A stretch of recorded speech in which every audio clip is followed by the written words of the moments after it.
तुमच्यावर गुन्हा दाखल झाला होता, त्यानंतर तुम्हाला अटकपूर्व जामीन मिळालेला आहे. पहिल्यांदा गुन्हा दाखल झालाय त्याच्यावर तुमची प्रतिक्रिया असेल. बघा, याच्यामध्ये हा प्रोजेक्ट जो आहे, हा प्रोजेक्ट वादग्रस्त गेली 7-8 वर्ष हा प्रोजेक्ट वादग्रस्त आहे.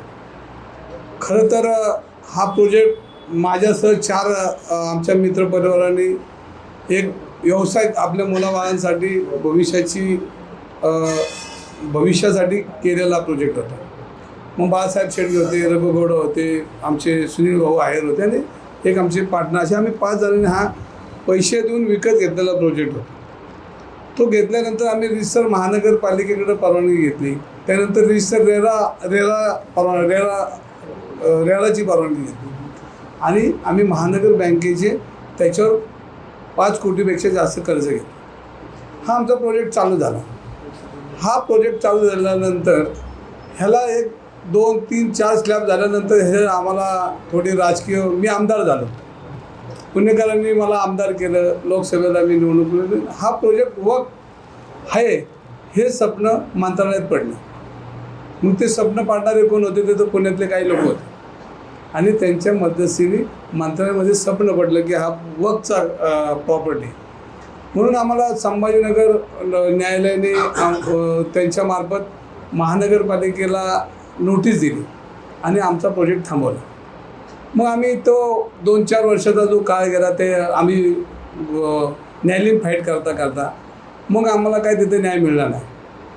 पण हा जो नोटीसचा सगळा मंत्रालयातून झालेला कारभार, मी आमदार असल्यामुळे मी त्या समक्ष अधिकाऱ्याकडे जाऊन बसलो.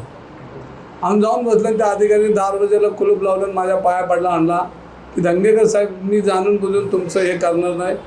आणि तो डबा खात होता. मी त्याला म्हणतो, तू डबा खातो, तू आमच्या मुलाबाळांच्या ताटात माती घालवतो, तू कसा काय जेवत बसतो? तर त्यांनी माझे पाय धरले. म्हणलं, हा मी केलेला नाही आहे, माझ्या वरिष्ठांचा ह्याच्यावर दबाव आहे आणि त्यामुळे मी हे सगळं तुम्हाला नोटीस देतो आहे. आणि नोटीस दिल्यानंतर आम्ही ती फाईट केली. आमचा प्रोजेक्ट 4-5 वर्ष बंद झाला. आमच्या आर्थिक सगळी प्रॉब्लेम आला ना. आर्थिक प्रॉब्लेम आल्यानंतर एवढा मोठा प्रोजेक्ट झाल्यानंतर आर्थिक बँकेचं व्याज आहे, लोकांचे घेतलेलं कर्ज आहे, बाकीच्या काय गोष्टीत हा अडचणीत आणण्याचं काम मंत्रालयातून झालं. तर मला नाव विचारू नका, ते नाव मी पुढच्या आठवड्यात घेणारच आहे. आणि हा झाल्यानंतर आम्हाला हायकोर्टाने त्याला क्लीन चिट दिलं.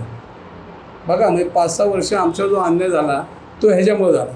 आणि ज्या मंत्र्यातून ह्याला आदेश दिला त्या मंत्रालयात माझा त्यांच्यावर डायरेक्ट आरोप आहे की हा जलील, त्याचा खलील शेख नावाचा आमच्याकडं त्या साईटवर एक व्यक्ती काम करत होता आणि त्याने आत्महत्या केली. पण ही आत्महत्यानं हा प्रशासनाने केलेला खून आहे. कारण ह्याच्यामध्ये आम्ही 5-6 लोक आहेत, आमचा परिवार आहे. मी मागच्या वेळेला म्हणलो, पाहिजेपूर्वी तुम्हाला माझे पार्टनर म्हणले की आम्हाला आत्महत्या करायची वेळ आली. ह्या खुनाचा पाडा हा मंत्रालयापर्यंत पोहोचणार आहे. आणि जी सखोल चौकशी झाली, पण हा प्रोजेक्ट कुणी बंद केला, कोणासाठी बंद केला, कुठल्या राजकारणाने बंद केला. आणि रवी धंगेकरला एकट्याला मारा तुम्ही हो. आमची मुलं बाळ आहेत, त्यांची मुलं बाळ आहेत, माझ्या पार्टनरची मुलं बाळ आहेत, ह्यांच्यावर तुम्ही अन्याय करता. आणि हा खलील शेखचा जो आत्महत्येचा प्रकार हा 302चा गुन्हा आहे. आणि पोलीस अधिकाऱ्यांना कसं कळत नाही? सगळं कळते. आणि हे पोलीस अधिकारी ज्या पद्धतीनं सरकारचं ऐकतात, सरकारमधल्या राजकारणी लोकांचं ऐकतात आणि त्यांच्या ऐकण्याने हा जो हल्ला करत असेल तर ते चुकीचं आहे. शेवटी संविधान आहे, लोकशाही आहे. आजचं उद्या आहे, आजचं मरण उद्या आहे, उद्याचं मरण परवा आहे. आणि ह्याच्यामध्ये ज्यांनी चुकीचं काम केलं त्यांना भविष्यामध्ये शेवटी धंगेकर आहे. तुम्ही आमच्या बायका पोरांच्या डोळ्यातलं पाणी आणलं तर आम्ही तुम्हाला सोडणार नाही, हे नक्की. हे तर दे आणि घे, हे तर होणारच. तुम्ही खलील शेखींच्या आत्महत्या नसून खून आहे असं म्हणताय, नेमकं काय सांगायचं म्हणून? नाही, याच्यामध्ये तुम्हाला माहिती आहे की मागच्या लोकसभा असेल, विधानसभामध्ये असेल, तुमची काही लोक तिकडे गेली होती. माझी निवडणूक आली की तुम्हाला वक्फचं जागा आवडते, वक्फ आवडतो किंवा वक्फची जागा आवडते. बरोबर, मला एकही मुस्लिम समाजाने विरोध नाही केला. वक्फची जागा मी घेतलेला विरोध कोण करतं? तर माझे विरोधक करतात. मी ज्यांच्या विरोधात निवडणूक लढवली ते करतात. आणि मग ही लोक कोण पाठवतो? कोणाचा मामाचा पोरगा जातो, कोणाच्या बहिणीचा पोरगा जातो, कोण जातो, हे सगळे जगाला माहिती आहे. आणि कोण करतं हे तुम्हाला आणि मला बी माहिती आहे. मग ह्याच्यामध्ये जर तुम्हाला वक्फची जागा, मी मुस्लिम समाज कधीच वाईट बोलला नाही, पण वाईट कोणाला वाटतं की माझ्या विरोधकांना, माझ्या विरुद्ध निवडणूक लढवलेल्या लोकांना. म्हणजे सगळ्यात गंभीर गुन्हा आहे की पैसे देऊन तुम्ही लोक पेरताय आणि आमच्या मुलं बाळ रस्त्यावर येतील त्यासाठी तुम्ही काम करा. राजकारण असं नसतं. तुमची माझी लढाई माझी आहे. तुम्ही मला नेऊन चौकात फाशी द्या, मी हाय घ्यायला. पण तुम्ही शेडगेंचे असेल, गौडा असतील, हे सगळे गोरगरीब लोक, त्यांची मुलं बाळ आहेत, शिक्षणाला आहेत. ते आमच्या सुनील आयरांचा मुलगा तर शिक्षण करतोय, त्यांनी फक्त आपलं पोटा पाण्यासाठी मुलासाठी प्रयोजन केलं आणि तुम्ही त्यांच्यावर असा हल्ला करताय. आणि मी रवी धंगेकर आहे, मला चौकात घेऊन फाशी द्या, मी तयार आहे. पण तुम्ही असा अन्याय करू नका, राजकारण इतक्या सरळ घेऊ नका. आज आपण देशात पाहिलं आहे की आता लोक रस्त्यावर आहेत. काही दिवसांनी आमचे असेल तुम्हाला बी धपटणार आहे जनता, कारण जनतेला कळलं की आम्ही लोक नीट वागत नाहीत. आणि याच्यामध्ये जो खलील जो आहे त्याने पाहिला बी नाही बिचाराला, आणि त्याचं मृत्यू दुर्दैव आहे. त्याच्या कुटुंबाला ज्या वेदना आहेत त्या वेदना मला आहेत, कारण शेवटी माणूस आहे. आणि हा राजकारणाचा देश असला तर आतमध्ये माझा माणूस जिवंत आहे. आणि ह्याच्यामध्ये जे आम्हाला त्रास झाला त्याच्याबद्दल मी स्वतः त्याला सक्षम आहे. मी माझी फाईट देणार आहे. माझा आवाज कोण दाबू शकणार नाही. मी पुणेकर आहे आणि आम्ही 4-5 लोक पुणेकर म्हणून आम्ही रस्त्यावर आलो आहे. आणि हा डाव जुनाच होता की वक्फ बोर्डची जागा काढायची, आमच्या बायकांना अटक करायची, जेलला न्यायची, हे जुनंच चाललेलं आहे. मधल्या काळात 2 दिवसात तर मी ऐकत होतो दंगेकरला आता मोका लागणार आहे. मोका चौका काय असेल ते लागू द्या, पण माझ्यावर तुम्ही करा. माझ्या मुलाबाळांवर, माझ्या मित्रांच्या मुलाबाळांवर जाऊ नका. हे राजकारण करू नका. आणि जर राजकारण करता तर समोर आहे, मी आहे ना. तुमच्यावर का होतंय, ही वेळ तुमच्यावर का आली, असं कोण करतंय? बघा, तुम्ही बघितलं असेल विधानसभेची निवडणूक झाली, वक्फ बोर्ड आला, लोकसभेची निवडणूक आली, वक्फ बोर्ड आला, पण मला हायकोर्टाने क्लीन चिट दिली. म्हणजे हे कोण करत होते तुम्हाला माझ्यापेक्षा जास्त माहिती आहे. तुम्ही म्हणजे तुम्ही नाही वैयक्तिक जे प्रेस तिथं जाऊन येत होती, ते समोर बोलत होते, जे तुमच्याशी डायलॉग करत होते, ह्या लोकांना खात्रीने विचारा की तुम्ही जे एखादा प्रोजेक्ट, आणि राजकारणामध्ये बायका बनवून येत नाहीत.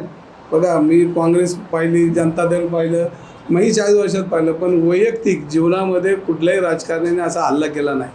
पण वरच्या लोकांना कळतंय का नाही हे बी मला कळत नाही. का चुकीची माहिती देतात हे बी कळत नाही, का ते जाणून बुजून करतात हे बी कळत नाही. पण जर आमच्या मुलाबाळांना जर तुम्हाला जेलला पाठवायचं असेल, ते राजकारणाचे संकेत नाही आहेत. आम्ही रस्त्यावर आहे आणि आम्ही ज्या दिवशी राजकारणाला त्या दिवशी ठरवलं आहे. तेव्हा तुमच्याच माहितीतील मित्र पक्षातील लोकांनी तुमच्यावर टीका केली की तुम्ही शहर सोडून पळून गेलाय. मग तुम्ही नेमकं कुठं पळून गेला होता? नाही ना, आता मी पळून काय, मी काय निलेश घायवळ सारखं काय देश सोडून पळालो काय? मी पुण्यातच होतो आणि पुण्यात असलो तरी मी काय पळून जाणारं नाही आहे. तुम्हाला परत एकदा सांगतो, मी 2-3 गोष्टी सांगतो की काय गुन्हेगार, काय पोलीस अधिकारी, काय राजकारणी संगत मताने माझ्यावर कुणी हल्ला होणार आहे किंवा मला काहीतरी होणार हे नक्की.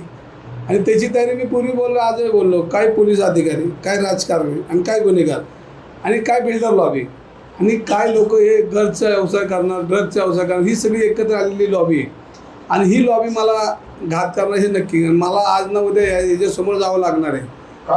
मला एक तर गोळी वाचणार आहे, नाही तर एक तर जेल तरी जावं लागणार आहे, नाही तर खोटानाटा अशा काही तक्रार घेऊन काय पोलीस लोकांना अधिकाऱ्यांना हाताशी धरून माझ्यावर गुन्हे व्यवस्थित दाखल होणार, ह्याची तयारी आहे माझी. नाही, हे फक्त मला संपवायचं आहे. पण पुणेकरांचा आवाज संपणार नाही. मी ज्या ज्या वेळेला वाईट दिसेल त्या वेळेला मी बोलणार आहे. मी महानगरपालिकेच्या निवडणुकीपासून गप होतो की ज्याचं कारण की आपल्याला लोकांनी सांगितलं की आता दंगेकर तुम्ही जरा शांत राहा, राहिलो. पण त्याचा अर्थ असा ना की पुणेकरांचा आवाज दाबू शकणार नाही. मी रस्त्यावर आहे आज ना. आता मी म्हणलं 2-3 महिने जाऊ द्या, काय यांना भ्रष्टाचार, महानगरपालिका आयुक्त भ्रष्टाचारी, पोलीस आयुक्त काय, आता तुम्हाला माहिती आहे सगळं दप्तर आहे ते पुढे जाऊ आपण. म्हणजे यांनी सगळं संगत माताने पुणेकर लोटायचं काम केलं. आत्महत्या झाल्यावरती तुमच्यावरती गुन्हा दाखल करण्यात आला. हा स्वतः सत्तेमध्ये आहात, तुम्ही ज्या पक्षात आहात त्याचे त्या पक्षाचे उपमुख्यमंत्री आहेत, तुम्ही विसरताय का? त्यांनीच बसवलं यांना. नाही, हे सगळं ठीक आहे. मी जरी सत्तेत असतो तर दंगेकर सत्तेत कधीच नसतो. सत्तेत नसतोच मी. दंगेकर सत्तेत आहे, पण दंगेकर सत्तेत नाही. नाही, शेवटी वकील साहेबांनी त्यांनी माझ्या वतीने बाजू मांडली, त्यांचे तर मी आभारच मानतो. एक पोटतिडकीने त्यांनी ज्या पद्धतीने कालच्या केसमध्ये आपण बघितलं असेल की त्यांनी दाखल केल्यानंतर से येत नव्हता. से नाही आला तर दुसऱ्या दिवशी कोर्टाने ताकीद दिली. कोर्टाने ताकीद दिलं, मग कधी 10 मिनिटात पेशंट डायरी येते. म्हणजे हे सगळं संगत मताने मला कसं त्रास होईल याच्यामध्ये तुम्हाला आणि संगणमताने चाललं असं म्हणतात. दरम्यानच्या काळात एकनाथ शिंदेचे तुमचं काय बोलणं झालं का? हे सगळं कानावर घातलंय का तुम्ही? हे बघा, आज तुमच्या माध्यमातून त्यांना तर कळत असेल. आणि शेवटी दंगेकर माझ्या पाया पाडणारा नाही. किती काय झालं तरी मी माझं पाप, मी जर चुकलं असेल तर मी जाईल. मी चुकलोच नाही, कोणाच्या दारात जाणारच नाही. मी उद्या एखाद्या दारात गेलो तर दुसऱ्या दिवशी मी सगळं क्लीन शीट होईल. पण मी कोणाच्या दारात जाणार नाही. मी आयुष्यात ठरवलं की आपण कोणाच्या दारात जायचं नाही, आपण चुकीचं काम करायचं नाही. त्यामुळे कोणासाठी आपल्या डोक्यात उपकार घ्यायचे तर आपल्याला त्याची काय गरज नाही. शेख कुटुंबाशी काय बोलणं झालं का? अहो, आता मी त्या दिवशी माझ्यावर गुन्हा दाखल व्हायच्या अगोदर त्या दिवशी मी आजही म्हणतो की ती घटना दुर्दैवी आहे. त्याच्या कुटुंबाला आपण वाऱ्यावर सोडणार नाही. हा धंदा, हा पाठ, हा सगळा बाजूला राहू द्या. हा काय नाही, माणुसकी या दंगेकर ठासून भरली. मी त्या घरी जाईल. आता कसं वातावरण गरम झालं आहे, शेवटी आपल्याला काय चार शब्द बोलली जाऊ द्या. मी पण त्यांना वाऱ्यावर सोडणार नाही. आपण लोकांना नाही सोडत, दुश्मनाला नाही सोडत. एखाद्या घरावर हल्ला झाला तर आपण स्वतःहून पुढे जातो, धाडीसारखं उभं राहतो. त्याच्या घरावर मी आज जे बेतलंय तर त्यासाठी आपण जाणार आहे. मात्र मोठा गुन्हा जो होता की खिल्ली शेखनं जो व्हिडिओ बनवला त्याच्यामध्ये असं म्हटलं की फक्त दंगेकरांनी मदत केली. वकील असं म्हणतात की खोटा गुन्हा दाखल नाही, करण्यात आला. हे- गुन्हा दाखल करण्याच्या आधी पोलीस आयुक्तांना कोणाचा राजकीय दबाव होता का? कोणाचा फोन गेला का? किंवा त्या फोनवरून तुमच्यावरती गुन्हा दाखल झाला? नाही बघा, आता अनेक घटना पुण्यात घडल्या जातात. मागच्या आठवड्यात कोंडव्यामध्ये घटना घडली. त्या मृत्यूने DCPचं नाव लिहिलं, PIचं नाव लिहिलं, काही लोकांची नावं लिहिली. कुठे गुन्हे दाखल झाले हो? त्यांनी जर नावं लिहिली होती. तुम्हाला माहिती आहे कोंडाला मागच्या आठवड्यात तो प्रकार झाला. DCPचं नाव लिहिलं तरी त्यावर गुन्हा नाही. आणि दंगेकरचा संबंध नाही. मी तिथं पार्टनर नाही. बरं ठीक आहे, माझी पत्नी आहे. पण आम्ही 2015ला ह्याचा राजीनामा दिला किंवा ह्याच्यातून बाहेर पडलो. पण नुसतंच बाहेर नाही पडलो की ह्याची बघा, भागीदार संस्थेचं कर्ज सुद्धा आम्ही अंगावर घेतलं. माझ्या स्वतःचं घर त्याच्यासाठी घाण आहे आणि आम्ही त्याची जबाबदारी घेतली की ह्यातनं आपण बाहेर पडू. आपल्यामुळे लोकांना त्रास होतोय. त्या प्रोजेक्टमधनं आम्ही बाहेर पडलो, पण कर्ज घेऊन बाहेर पडलो. नापा घेऊन बाहेर नाही पडलो, कर्ज घेऊन बाहेर पडलो. माझा स्वतःचा फ्लॅट घाण आहे आणि माझ्या मित्रांना पण व्यवस्थित तो विकसन करता यावं ह्यासाठी मी बोलत होतो. पण आता ते त्यांच्या मनातला जो राग होता तो राग सगळ्यांनाच काढायचा त्यांनी प्रयत्न केला. माझ्या तर कोण प्रचंड आहे असं? अदृश्य शक्ती कोण आहे की ज्याचं तुम्ही नाव घेत नाही आहात? गुन्हा दाखल झाला असं कोण आहे? राजकीय व्यक्ती कोण आहे तुमच्यावरती दबाव आणण्यास? अजून म्हणताय मला गोळी टाकली जाईल, जेलमध्ये टाकलं जाईल. असं कोण राजकीय व्यक्ती कोण आहे की तुमची अडचण कोणाला आली नेमकी? नाही, याच्यामध्ये बघा, तुम्ही ज्या पद्धतीने माझी जी आंदोलनं झाली, ज्या वेळेला मी भ्रष्टाचाराविरुद्ध आवाज केला, तो आज केलेला नाही की मी आमदार झालं म्हणून. ह्याच्यापूर्वी माझी आंदोलनं झाली. तुम्ही पाहिलं असेल जलपर्णीचं आंदोलन झालं, बाकीच्या गोष्टी आहेत. कोट्यवधी रुपये यांनी खाल्लेले आहेत. जलपर्णीचे पैसे कोणी खाल्ले आहेत? तुमच्या अगोदर जी जुनी लोक आहेत त्यांना विचारा. त्यासाठी जेलला गेलो मी. पण पुणेकरांचे 200-250 कोटी रुपये वाचवले ना मी. मध्ये तुम्ही पाहिलं असेल पब संस्कृती आला असेल, दलित पाटील असेल, तो पोर्शोकार असेल. आणि सातत्याने मी पुणेकरांचा आवाज म्हणून रस्त्यावर आलेलो ना, आजही येणार आहे.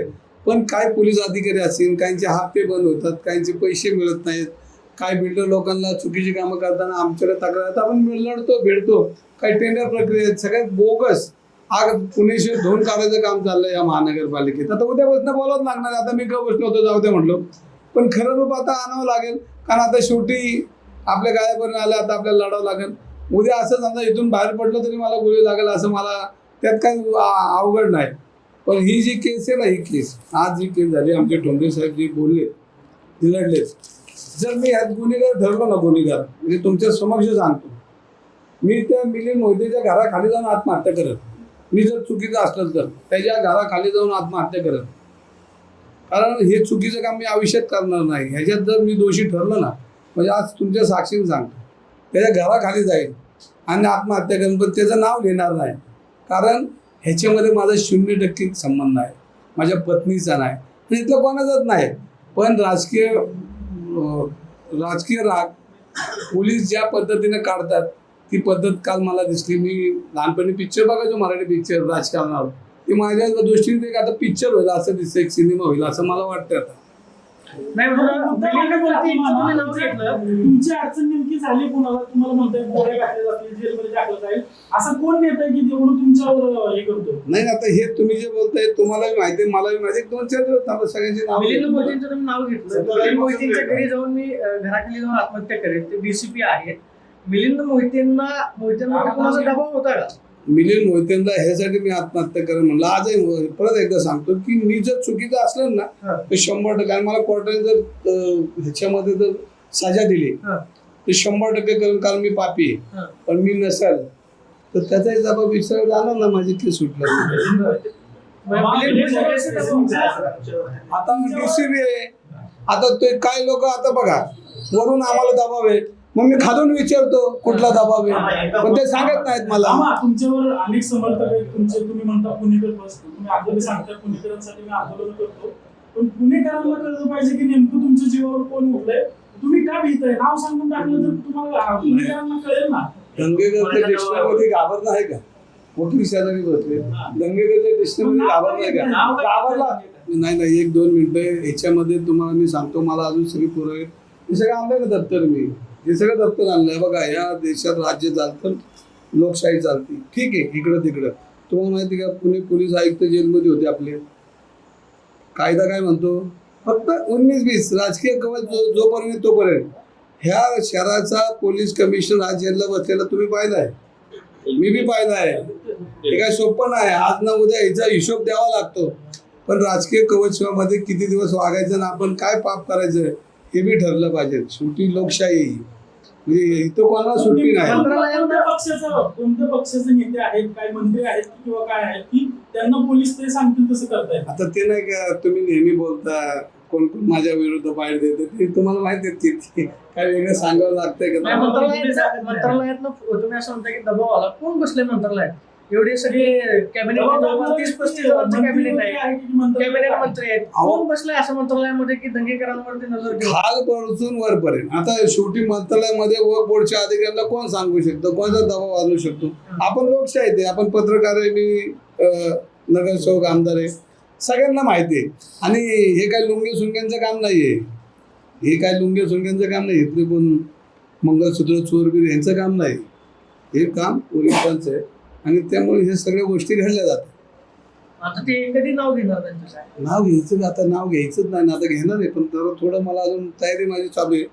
मला जामीन दिलेला आहे आणि जामीनमध्ये जे काय अटी शर्ती ते करतो आता वकील साहेबांपाशी बसून करतोय. तुम्ही मागच्या आठवड्यात नाराज दिसताय. तुम्ही असं म्हटलं की कुणाकडे पाया पडायला जाणार नाही. मी चुकीचंच नाही. बघा, तुम्हाला सांगू का, मी मंगळसूत्र चोरलं असतं ना तर मी गेलो असतो लोकांच्या घरी, साहेबांच्या मला वाचवा. माझी आई गेली असती, माझी बहीण गेली असती, माझी बायको गेली असती की माझ्या नवऱ्याने मंगळसूत्र चोरलं. माझ्या नवऱ्याने काहीच नाही केलं. ती काल माझ्याबरोबर आम्ही एकच होतो. ते म्हटले बिंदास, तुम्ही ज्या रोडला आहे त्या रोडला मी आहे, तुमच्या सुखात आहे दुःखात आहे. म्हणजे मला घरनं माझी पत्नी नाही माझ्याबरोबर आहे, त्यामुळे मला अडचण नाही ती. बघा, तुम्हाला मी सांगतो, तुम्ही नाव घेतलं म्हणून सांगतो, कायदा हा काय पप्पू नाहीये. आज गाडीवर बसवला आणि उद्या त्याला बाहेर काढला. कायदा हा कायदा आहे. कायदा आज ना उद्या त्याचं चित्र, त्याचं जे पावर तो दाखवतो. नाही तर आपल्याला काही लोकांना असं वाटतं कायदा हा पप्पू आहे, गाडीच्या शेअरिंगवर बसवला आणि काढून नेला, असं नाव आहे. कायदा हा पप्पू नाही आहे. कायदा हा कायदा आहे आणि कायद्यामुळं आणि याच्यामध्ये संविधान चालतं, कायदा चालतो. कायदा पप्पू नाही. कायदा हा तुमचा आधार आहे, सगळ्यांचा शेवटचा आधार आहे. आणि कायदा पप्पू नाही. आपण गाडीवर एखादा पप्पू ड्रायव्हर ठेवतो आणि दुसऱ्या दिवशी काढतो, तर असा विषय नाही. कायदा लोक म्हणतात संविधान धोक्यात आलंय की याच्यामुळेच नाही. संविधान म्हणजे आता हे आपण बघतोय. आता बघा, मी परत एकदा सांगतो की राजकारण बोलायचं नाही ठेवलं, पण आता देशात चाललं ते आता काय दिवसांनी लोकांच्या घराघरात आहे. फक्त आता लोक वाढ वागतात, जे चुकीचं वागतात त्यांना ठोकणार आहेत. त्याच्यामध्ये आम्ही चुकीचं वागतो तर आम्हाला बी ठोकणार आहे. आता काय दिवसांनी नेपाळ श्रीलंका झालं तर होणार आहे आपल्याला. नाही, दंगेकर कधी बंद होती? दंगेकर फक्त बघत होते की काय चाललंय ते.